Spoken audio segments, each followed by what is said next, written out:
Non, mais ça dépend. Regarde, par exemple, Shabbat dernier, je suis retourné de la synagogue comme ça, vendredi soir. Et j'ai pas de cravate. La vérité, moi, je mets pas de cravate Shabbat. Je mets pas de cravate Shabbat. Bon, j'ai fait tu vois entre temps, mais je mets pas de cravate Shabbat. Pourquoi? Ça me dérange un petit peu. C'est pas faire le nœud, tout ça. Jamais une fois je le fais trop long, une fois trop court. Ça me fatigue. Alors je mets de cravate Shabbat. Et vendredi soir, que ça, je rentre avec mon fils de la synagogue. Et là, qui je vois? Mon voisin. Maiselman, il s'appelle. C'est un brisqueur. Ça, lui, c'est le petit-fils ou l'arrière-petit-fils de Rabbi Chaim de Brisk. Et lui, plus que ça, lui, sa grand-mère qu'il a connue, elle a vu Rabbi Chaim de Brisk. Donc c'est un petit très plein, chaud en Torah comme ça. Et il me voit comme ça, en venant de la synagogue vendredi soir, il me dit, Rabbi Eliaou, où est la cravate? Où est la cravate? Je lui dis la cravate, c'est pas agréable, j'ai du mal, ça me fait, je suis pas tellement cravate quoi. Il m'a dit, mais Shabbat, tu dois mettre la cravate. Je lui dis, ah, il m'a dit, un chazonish. Comme ça, une fois j'ai lu ou j'ai entendu quelque part, qu'on dit au nom du chazonish, que Shabbat c'est oneg. C'est quoi oneg? C'est kiff. Et si t'as pas de kiff de faire quelque chose, alors t'es pas obligé de le faire pendant le Shabbat. Par exemple, là-bas il ramène l'exemple que des bachourim, des jeunes hommes, ils ont demandé au chazonish, est-ce qu'ils devaient mettre une cravate Shabbat? Et le chazonish il a dit, si vous n'avez pas de oneg dans ça, de plaisir à ça, alors vous n'êtes pas obligé de mettre la cravate Shabbat. C'est une histoire qui est connue. Alors que ça je lui ai dit, il m'a entendu, il m'a dit, chacun avec Kazar. Il dit, c'est un mensonge, c'est pas une vraie histoire. Je dis, tu as connu l'histoire? Enfin, je sais pas qu'on est, mais tu as connu l'histoire avec les bachourim? Mais tu la connais, elle est connue, ma pitom, chacun avec Kazar, Zelonachon, c'est faux. Je dis, pourquoi c'est faux? Il dit, non, parce que Shabbat, c'est pas seulement oneg, c'est pas seulement le kiff, d'avoir du plaisir, c'est aussi le kavod. Shabbat, c'est un jour qu'on doit honorer. D'accord? On doit avoir un costume de Shabbat.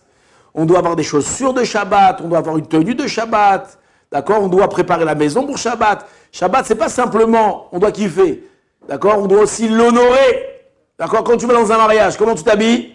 Bon, tu me dis, il y en a qui vont en short dans les mariages, en jean, bon, ça j'ai jamais compris. Mais en général, quand tu vas dans un mariage, tu t'habilles, tu te fais honorer. Pourquoi? Parce que tu viens honorer de ta présence, d'accord? Le marié et la mariée. Et donc le Shabbat, c'est un lien de kavod. Alors c'est vrai, il y a aussi le kabod, c'est l'honneur, mais il y a aussi le oneg. Et les deux ils doivent être ensemble. Et lui me dit comme ça. Il me dit, encore une fois, il faut demander à un rabbin, est-ce qu'il n'est pas trop marmire? Ce que lui me raconte, comme ça il me dit. Il me dit par exemple, on a le droit de manger de la pizza Shabbat. Je dis, moi j'adore la pizza, Mais on a le droit de manger de la pizza Shabbat? Alors je lui dis, ouais, si t'aimes ça. Il m'a dit, casse les shalom, on mange pas de pizza Shabbat. Moi j'adore la pizza, on mange pas de pizza Shabbat. Je dis, pourquoi? Parce que c'est pas kabod Shabbat, tu manges la pizza Shabbat. C'est pas kabod. On peut manger des cornflakes Shabbat? On peut manger cornflakes Shabbat? Chas les shalom, mange pas les cornflakes Shabbat. Shabbat, tu manges des cornflakes? T'as pas honte? Shabbat, kabod. Ça, c'est l'honneur du Shabbat, encore une fois. C'est pas une halakha, comprenez bien. Si un mec qui veut manger un bol de cornflakes Shabbat, il a faim, il peut. Il n'y a pas de manger un morceau de pizza, il peut. Mais que ça soit, selon ses dires à lui, encore une fois, c'est pas l'halakha forcément. Faut voir dans le livre qu'est-ce qu'il y a écrit. Mais de faire de ça l'essentiel de sa séouda, il dit que non.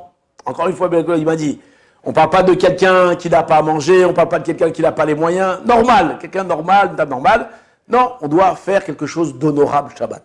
D'accord? C'est ce qu'il me dit.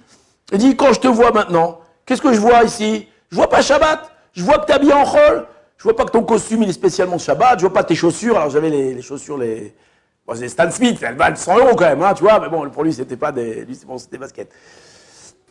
C'est des baskets en réalité, c'est vrai. Et il m'a dit, je te vois, non, je vois pas Shabbat. Il dit, tu dois mettre la cravate, tu dois honorer le Shabbat. Oui ou non? Bon, quand il m'a dit ça, il m'a convaincu. Je suis rentré à la maison, le lendemain matin, je suis sorti. Je dis, ouais, j'ai oublié la cravate. J'ai dit, s'il m'attrape dans la rue, il va me tuer, lui. Je suis retourné à la maison, j'ai mis la cravate, je regardais dans la rue si je ne le voyais pas. Bon, je ne l'ai pas vu. Mais Seouda Shlichit, après Mincha, enfin, avant Mincha, je marche dans la rue, je le vois. Et là, il me regarde comme ça avec la cravate. Je dis, Rabbi Zelman, ça va? Il m'a dit, ah, quand la cravate, c'est Shabbat. C'est Shabbat. Maintenant, ça, c'est ce qui m'est arrivé la semaine dernière. Hier, Shabbat, j'ai passé Shabbat à Géoula. D'accord? Et le matin, je suis parti prier à Zichron Moshe. Vous connaissez Zichron Moshe? Zichron Moshe, c'est un shtibler. C'est un endroit où il y a plein de minyanim. Mais c'est le plus gros shtibler de Jérusalem. Ça, il y a peut-être 10 Beth Knesset, il y a des milliers derrière les autres, c'est une usine. Et là-bas, tu as tous les retardataires. Je me suis levé un petit peu en retard, je disais, bah, retardataire. Ouais, là-bas, il y a ou honnête ou retardataire au Stibler. Et je suis arrivé là-bas, et je vais pour rentrer à la synagogue comme ça. Et devant la synagogue, donc à l'entrée, il y avait des barourim de Brisk. Vous avez déjà vu les barourim de Brisk? Là-bas, Yeshiva de Brisk, là-bas, à côté de, comment il s'appelle, Yeremiaou, la rue. C'est une très très bonne yeshiva. Et tu vois, les barourim, ils sont impeccables. Tu vois, c'est des beaux jeunes hommes, bien rasés, avec les péotes, enfin, avec les pattes là, comme ça, coupées ici, avec les beaux chapeaux, les belles cravates, les costards, qui étaient les vrais barourim, des beaux barourim. Et ils étaient en train de prier. C'est des bons barourim, c'est pas des abris qu'il faut rentrer là-bas. Tu les voyais en train de prier comme ça. Et devant la synagogue, il y avait un fou. Alors quand je dis un fou, c'est un vrai fou, un mec un peu, complètement dérangé. Et il les regarde comme ça, ces barourim. Et moi, je m'arrête, comment je les vois, et il commence à les insulter. Il commence à leur crier dessus. Mais pour qui vous vous prenez? Avec vos cravates. Comme ça, il a dit, avec vos cravates. Vous croyez vos cravates, vous allez les emmener dans vos tombes?